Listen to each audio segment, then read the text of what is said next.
But I'll add to this, you know, because Kevin Samuels, may he rest in peace, uh, and other Manosphere guys. I wouldn't consider myself a Manosphere guy. I consider myself more sort of a self-proclaimed theorist because I'm coming up with my own psychological theories and citations of my own.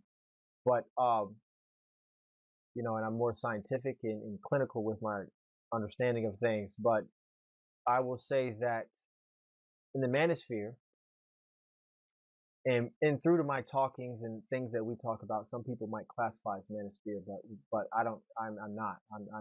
I'm clinical and data driven. But in the Manosphere, such as like Cameo Sevens, or Fresh and Fit, or other these guys, Red Pill guys, Raul Tomasi,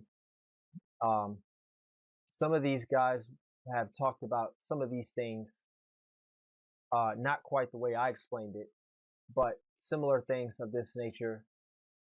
Facts about marriage. They've spoke about it.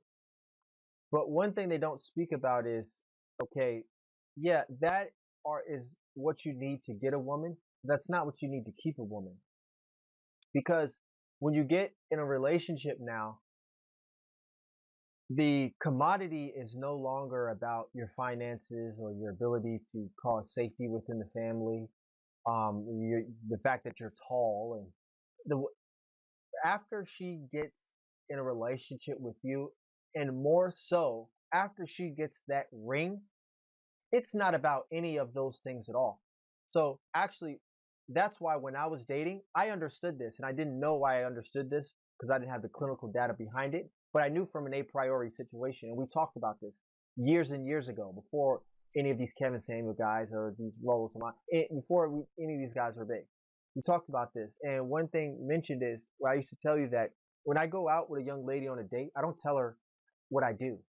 I don't tell her how much income I have. I don't tell her what I do. I don't give her any of that, because at the end of the day, we need to build a relationship based on qualities about each other.